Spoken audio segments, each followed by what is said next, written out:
아이디어를 구체화하는 절차부터 그 다음에 각 단계별로 어떤 스텝을 밟으면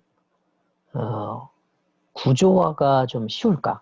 그 부분을 좀 설명드릴 겁니다. 그래서 제가 컨설팅 업무를 좀 주로 했었고 사업 전략과 관련된 일을 하다 보니 산업공학에서 PDCA 아니면 플랜2C 뭐 이런 프로세스들이 있어요. 그 부분들을 경영학이랑 좀 섞어갖고 만들어 놓은 게 디마팩트라는 프레임이 있습니다. 그 중에 연구방법론이라고 하는 상황 파악하는 프로세스가 디마라는 게 있어요. 그래서 그걸 전제로 한번 소개를 해드리려고 합니다. 그래서 첫 번째는 아이디어를 도출하는 과정에서 이 아이디어가 과연 실현 가능한 건지, 그리고 제공하려는 가치가 수요자들 입장에서 매력적인지 이제 이런 부분들을 알 수가 없잖아요. 그리고 그냥 당연히 주면 좋아할 것이다 라는 가정으로 하게 되는데 그 가정이 중간에 틀렸다라는 게 확인이 되면 수정 보정하는 작업을 바로 해야 해요.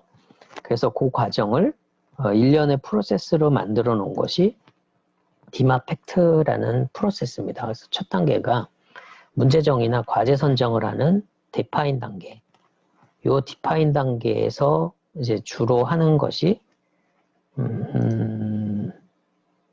짜잔 요거죠. 디파인 단계에서 하는 것이 가설 설정하는 거예요. 만약에 이렇다면 아니면 이렇다고 설정하지만 이라는 걸 해놓고 왜라는 개념을 인포메이션 서치를 하거나 인텔리전스라는 과정으로 인지하는 과정을 하게 돼요. 실제 맞는지, 그리고 비슷한 게 있다면 벤치마킹까지 하는 과정. 그래서 정보 검색을 통해 가지고 실제 있구나, 아니면 실제 없구나, 또는 있는데 좀 다르구나 까지가 확인이 되면 이제 매저라는 단계로 측정 과정을 갑니다. 그래서 실현 가능성이 있거나 또는 시급하거나 아니면 뭐 사업성이 있거나 아니면 뭐 호감도가 좋거나 뭐 이런 구조, 뭐 좌표축을 하나 잡겠죠.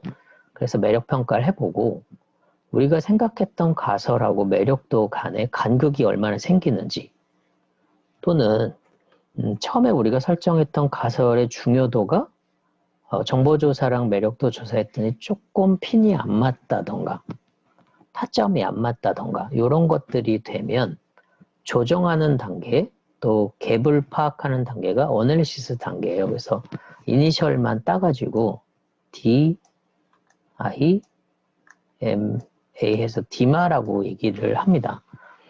디마 과정을 통하게 되면 그 뒤에는 FACT라고 해서 팩트 단계가 하나 구현이 돼요.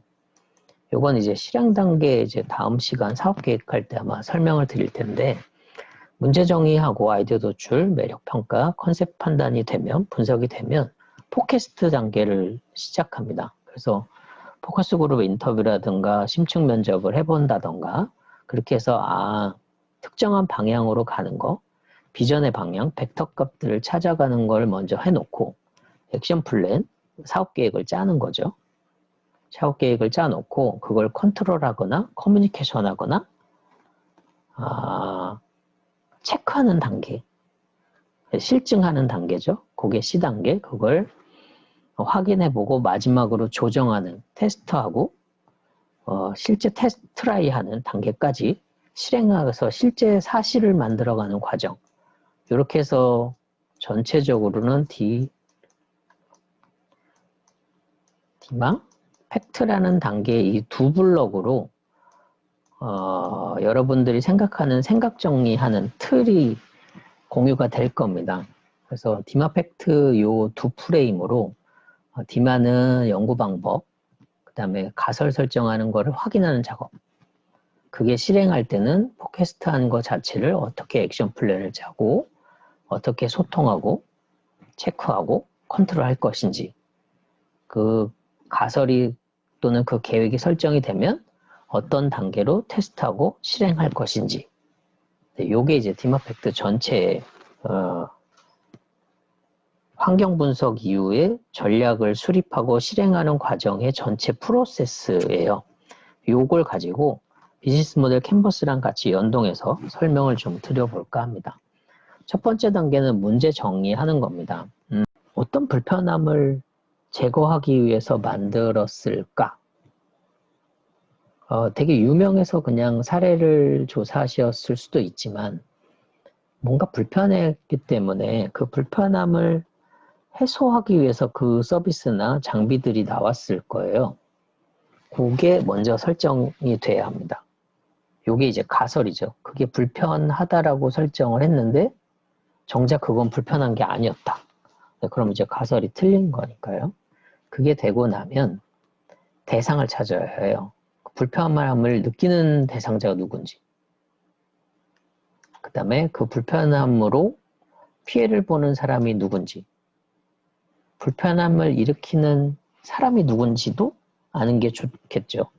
그래서 발생의 주체, 그 다음에 전달의 주체, 그 다음에 최종 피해자, 네, 그 상황들을 보고 나면 전후 단계로 확장하는 작업을 합니다. 문제 발생의 원인 점검을 하는 거.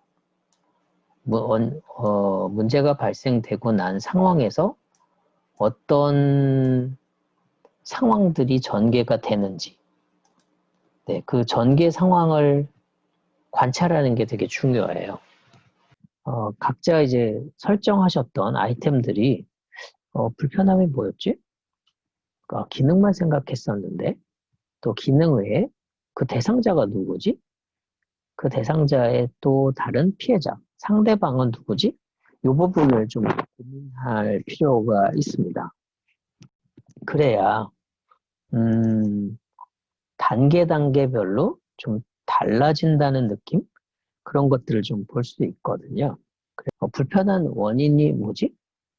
불편함이라는 거를 어떻게 정의하지?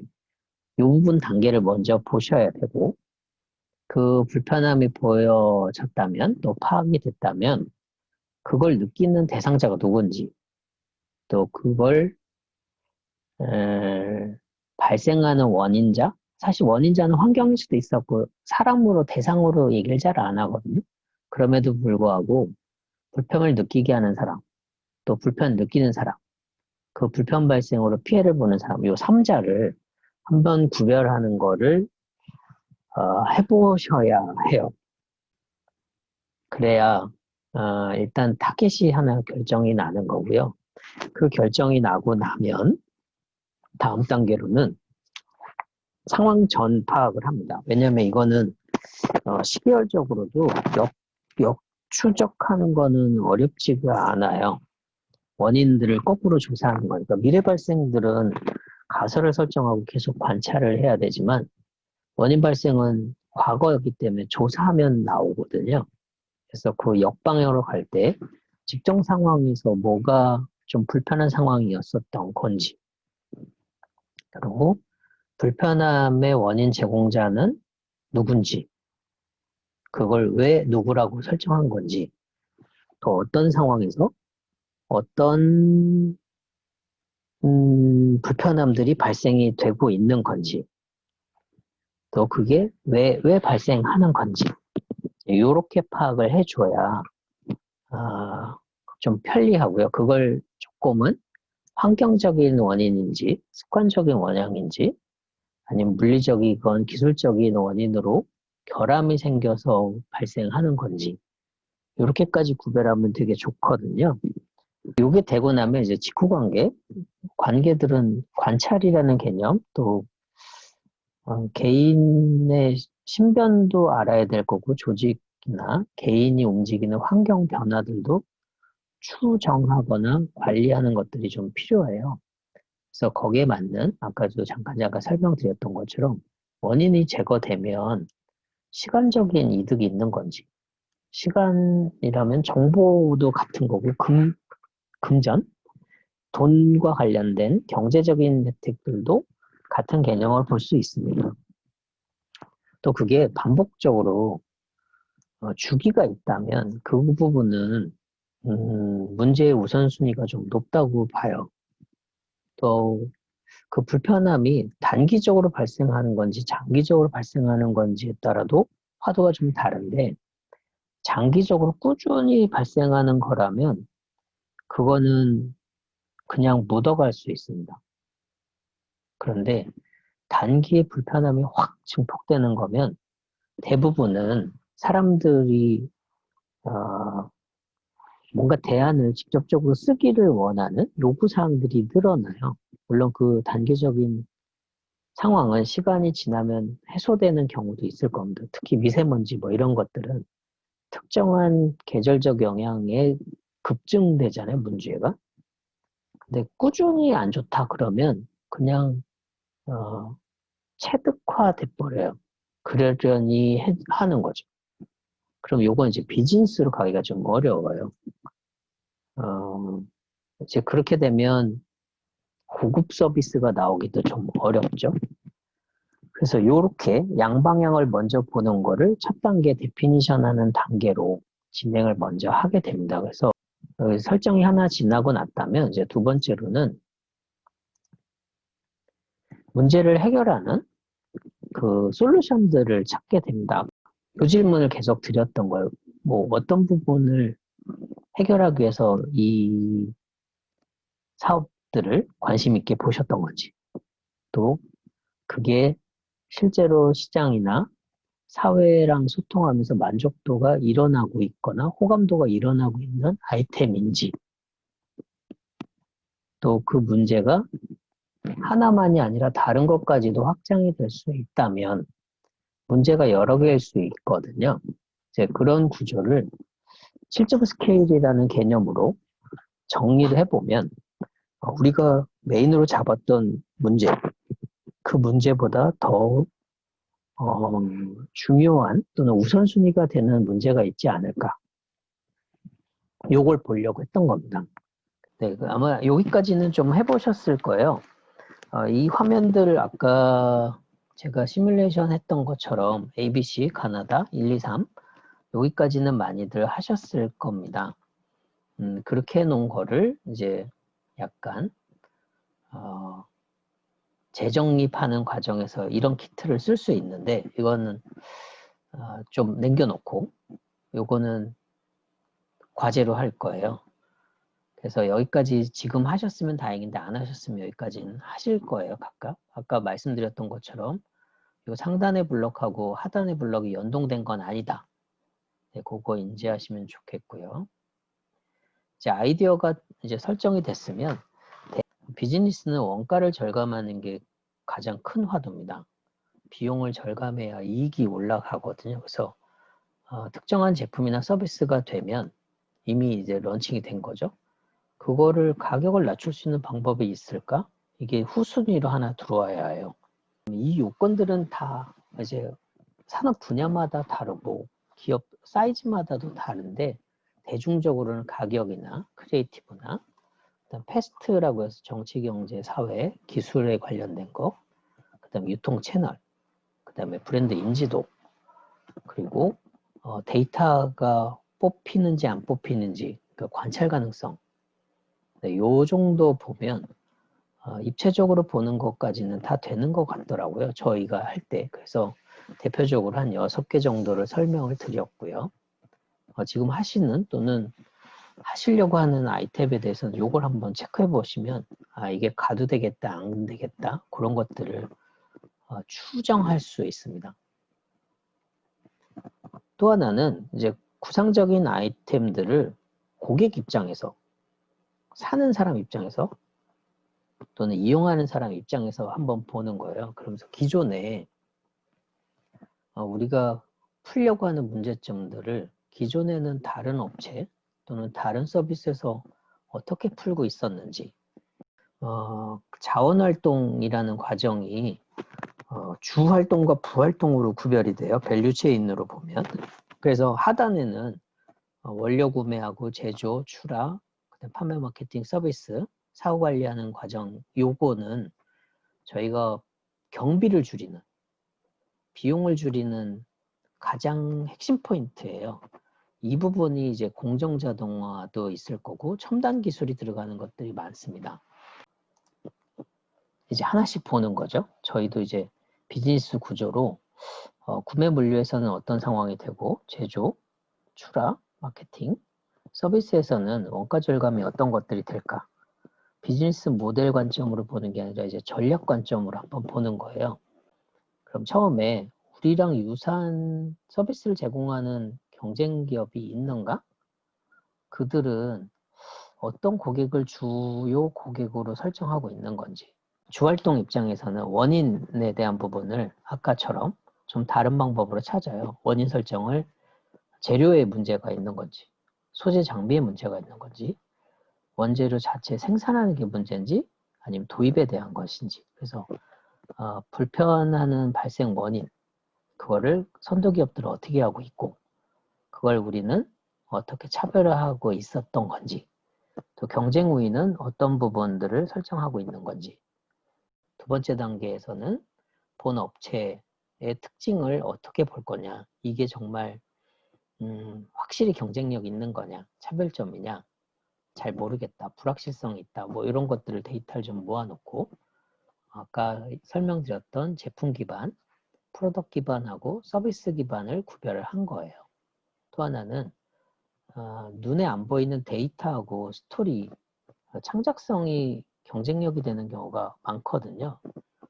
그런 부분들이 경쟁력이 있는 건지, 물류 과정, 그 다음에 뭐 또 다른 무언가가 있다면 확인하는 거, 그리고 이제 제조 단계에서 보면 자체 생산인지, 또 생산 인력이 좀 많은지 아닌지를 보고 자체인지 아닌지, 조립만 하는 건지, 그 다음에 기술 경쟁력이 있다면 당연히 특허가 있을 건데 그게 특별히 공정 쪽이라면 자체 생산하는 거일 가능성이 큰 거죠. 공정 관련된 기술이 없으면 외주인 거고, 그렇게 훑고 나면 외주 생산하는 곳이 어딘지. 보통 음식들은 제조지를 표시하게 돼 있어요. 그래서 그 부분을 확인해서 어디다 외주를 주고 있는 건지, 자체 공장에서 하는 건지, 또는 공정 중에 자동화가 돼 있는 부분이 있는지 없는지, 그건 이제 특허로 보는 거죠. 그래서 새로운 부분들이 우리가 잡을 수 있는 영역이냐 아니냐, 이런 것들을 보게 되고, 그 이후에 용처를 바꾸는, 용도를 바꾸는 작업들을 한번 해봅니다. 그래서 새로운 용도에서 써먹을 수 있는 게 있는가? B2B, B2C, B2G, B2F, 패덤들, 그룹에서 쓸 수 있는 게 있는지, 농어촌에서 공업지역, 지식사회, 온라인 사회로 전환이 가능한 건지, 나윤인도라고 해서 현재, 과거, 미래에다가 슈퍼 시스템, 시스템, 서브 시스템 이렇게 해서 하위, 상위, 현재 시스템 이렇게 얘기하는 게 있는데 이건 나중에 한번 할 거예요. 그 다음에 시스템이 상위로 전환되는 거지. 모노바이 폴리라는 단계로 기술이 진화가요. 단 한 개, 그 다음 두 개짜리, 그 다음 복합 여러 개 이렇게 확장하는 것들. 거시에서 미시로 가는 방향으로 기술 진화가 되고 있거든요. 그 다음 물질장이 고체, 액체, 기체로 바뀌는 거, 그 다음에 물질장 자체를 바꾸는 거, 마쳄이라고 해서 메디칼 개념에서 약간 주파, 온도, 케미컬, 전기, 그 다음에 자기장, 시간과 공간으로 확장하는 거, 이런 식으로 각각 분할을 해보는 것들이 있어요. 이거는 저희가 나중에 또 할 거예요. 트리즈적 기법입니다. 그게 되고 나면 이제 새로운 방식으로 용도를 바꿔보기, 인풋 프로세스 아웃풋 피드백이라는 과정을 좀 바꿔보는 거, 기능 중에 필요 없는 거 제거하는 거, 대체하기, 회피하기, 변형하기, 확대하기, 뭐 이런 것들에서 스캠퍼라는 걸 가지고 트리즈 사고를 한번 별도 과정을 한번 볼 겁니다. 그러고 나면 이제 출하 과정에서 작업 프로세스나 재고 관리, 정보 관리, 배송, 그 다음에 재고 관리하는 장비들, 인력 개선들, 이런 부분들의 로스가 있는지 없는지, 또 표준 장비들을 또는 표준 프로세스를 쓰고 있는지 아닌지를 살펴보는 작업을 해보면, 그 다음에 이제 마지막에는 마케팅을 어떻게 하고 있는지, 포피라고 해서 제품, 가격, 유통, 판매 촉진하는 방식이 전통 방식이었는데 요거를 포시라는 개념으로 고객가치, 비용, 그다음 편의성, 커뮤니케이션하는 방식으로 지금 언택트 시대에 잘 맞는 포시가 돼가고 있죠. 그래서 고객들 입장에서의 필요성과 부담, 편의성, 소통이라는 개념으로 전환되는 것들이 잘 되고 있는지, 차세대 모델로 가고 있는지를 보게 됩니다. 그리고 이제 사후 관리라는 걸 보겠죠. 뭐 구매 전 활동이나 구매 후 활동이나 구매 중에 대한 그 프로세스들을 보고 브랜딩 하는 작업을 해야 됩니다. 사후 관리의 만족도가 높아지면 그 제품에 대한 호감도가 엄청 좋아져요. 이런 게 이제 사후 관리거든요. 이제 요거를 비즈니스 모델 캔버스로 그려보면 되게 재밌어요. 어느 부분에서 경쟁력이 있는지, 어느 부분에서 차별성이 있는지 이런 것들을 파악할 수 있거든요. 그래서 지금까지 계속 이 부분들을 봤던 겁니다.